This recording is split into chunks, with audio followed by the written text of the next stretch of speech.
Bienvenue dans cette formation sur le tunnel de vente où je vais t'expliquer pourquoi tu as absolument besoin de cette stratégie dans ton entreprise. Pour commencer, j'aimerais que tu imagines le dernier magasin dans lequel tu t'es rendu et de réfléchir à pourquoi est-ce que tu as décidé d'aller dans ce magasin-là. Donc déjà, comment est-ce que tu l'as découvert? Pourquoi est-ce que tu as décidé de t'y rendre? Pourquoi tu n'es pas allé chez les voisins ou chez les concurrents? Est-ce que tu as décidé d'acheter quelque chose ou pas? Si tu as acheté quelque chose, quelle est l'expérience qui s'est passée pour que tu puisses être convaincu d'acheter l'article en question? Tout simplement, pourquoi je te raconte ça? Parce que le tunnel de vente, ça va être la même expérience qu'on propose dans une boutique classique, dans un magasin classique, mais qu'on va le transformer au format digital. Donc ça va consister au parcours qu'une personne va faire du moment où elle te découvre, elle rencontre ta marque ou ton entreprise, au moment où elle devient ton client, d'accord? Donc c'est vraiment ça le tunnel de vente et c'est un concept qui est très simple et tu vas voir que tu vas pouvoir le mettre en place dans ton entreprise. Du coup, le tunnel de vente, on va le mettre en place en 5 étapes précises et à chaque fois, je vais essayer de revenir sur l'exemple du magasin physique en présentiel pour que tu puisses vraiment imaginer à quoi ça pourrait ressembler dans ton entreprise. Alors, la première chose que tu vas devoir faire, c'est établir une stratégie globale de ce que tu vas vendre et de ta stratégie sur comment est-ce que tu vas réussir à le vendre. Quand quelqu'un veut ouvrir une boutique physique, elle va se demander, ok, qu'est-ce que je vais vendre dans cette boutique? À qui est-ce que je vais vendre? Quel type de clientèle est-ce que je veux toucher? Et ça va déterminer tout le reste de nos choix. Où est-ce qu'on va se placer? Comment est-ce qu'on va aménager notre espace, etc. D'accord? Donc, la première chose que tu dois faire, c'est quel est mon objectif global? Qu'est-ce que je vais vendre, à qui je vais le vendre pour pouvoir ensuite continuer dans ta stratégie. Du coup, la deuxième chose qu'on va faire, c'est qu'on va choisir notre rue. La rue, en l'occurrence, dans le tunnel de vente, ça va être quoi? Ça va être tes plateformes de prédilection sur lesquelles les gens vont pouvoir te découvrir. Donc, si je suis quelqu'un qui veut ouvrir une boutique assez luxe, je vais aller dans un quartier peut-être un peu chic. Pareil, pour les réseaux sociaux et pour les plateformes digitales, j'ai besoin de savoir à qui est-ce que je m'adresse pour savoir où est-ce que je vais trouver ces personnes-là. Sur quelle plateforme est-ce que mes clients potentiels passent leur temps? Si je suis quelqu'un qui cherche à toucher des personnes de plus de 50 ans, je ne vais peut-être pas aller me rendre sur TikTok parce qu'il n'y en a pas beaucoup qui seront présents sur cette plateforme. Donc, il faut vraiment connaître ta clientèle cible pour savoir où est-ce qu'elle passe du temps dans l'univers digital pour choisir ta rue, tes plateformes de prédilection. Donc là, ça va être la deuxième chose que tu vas faire, c'est vraiment déterminer sur quelle plateforme tu vas passer ton temps et établir ton image de marque de façon forte. Ensuite, la troisième chose qu'on va faire, c'est qu'on va établir une sorte de vitrine ou de porte d'entrée pour ton entreprise. Ça veut dire quoi? Ça veut dire que tu vas faire en sorte de filtrer tes prospects. Quand tu passes dans une rue avec plusieurs magasins, qu'est-ce qui se passe? Tu regardes les vitrines pour pouvoir prendre la décision de si oui ou non tu vas rentrer dans le magasin, n'est-ce pas? Ça va être la même chose sur ta présence digitale.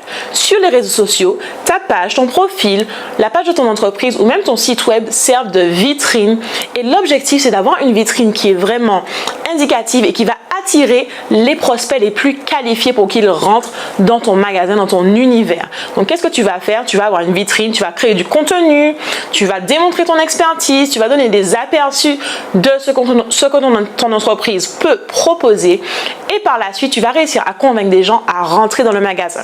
Cette partie où on parle de rentrer dans le magasin, dans l'univers digital, ça veut dire que tu vas amener des gens à s'inscrire sur ta mailing list. La mailing list, on en a déjà parlé, il y a plein de formations disponibles dans l'académie pour ça. C'est le moment où tu vas dire aux prospects, voilà, je vous ai donné un aperçu, je veux que vous puissiez aller plus loin avec une expérience exclusive avec moi. On va pouvoir discuter dans ma boutique, n'est-ce pas? Et donc, tu vas pouvoir les convaincre et leur dire, inscrivez-vous, donnez-moi vos contacts pour que je puisse vraiment approfondir mon rapport avec vous.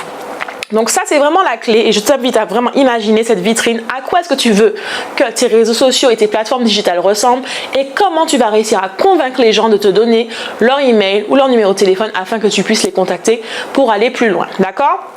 Donc là, on arrive à la troisième étape.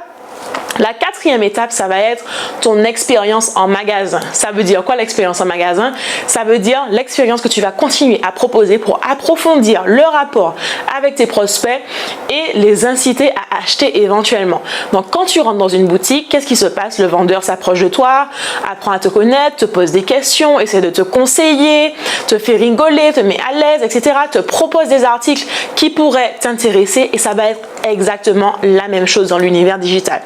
À travers ta mailing list, mais tu vas continuer également avec ton contenu sur les réseaux sociaux, tu vas approfondir ton rapport avec ce prospect. Tu vas lui donner des conseils, tu vas lui montrer tes articles, tu vas vraiment établir un rapport de confiance et tu vas lui présenter des opportunités d'achat pour que la personne puisse, quand elle est prête, passer à l'action, prendre la décision de sortir sa carte bleue et acheter tes produits ou tes services. Donc ça, c'est la quatrième étape clé. Et donc, qu'est-ce qui se passe? Dernière chose, ça va être le passage à la caisse. Et oui, le moment où cette personne va pouvoir passer à l'action et décider, c'est bon, je suis prête, je vais acheter ce produit ou ce service. Donc, il faut vraiment que tu réfléchisses à ton procédé. Comment est-ce que les gens font pour te payer sur les plateformes digitales? Est-ce que tu as une boutique en ligne? Quelle plateforme est-ce que tu vas utiliser pour pouvoir les faire te payer? Est-ce que ce sera PayPal ou Stripe, etc.? Est-ce que c'est facile d'acheter avec toi?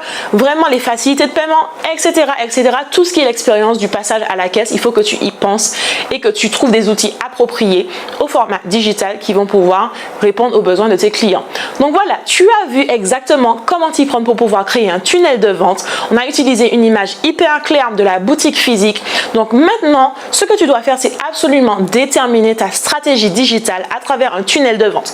Comment tu fais pour pouvoir attirer des prospects qui sont qualifiés? Comment est-ce que tu fais pour démontrer ton expertise, filtrer ceux qui sont juste là pour pouvoir regarder ta vitrine, faire du lèche vitrine, et ceux qui sont véritablement là pour acheter? Comment est-ce que tu vas les convaincre pour pouvoir aller plus loin avec toi à travers ta mailing list? Comment est-ce que tu vas construire un rapport avec eux, leur proposer du contenu, des conseils, vraiment établir un rapport de confiance, et comment est-ce que tu vas leur présenter des opportunités d'achat de façon constante pour qu'ils puissent enfin passer à l'action et faire en sorte de te payer parce que tu as des produits et des services extraordinaires à leur proposer.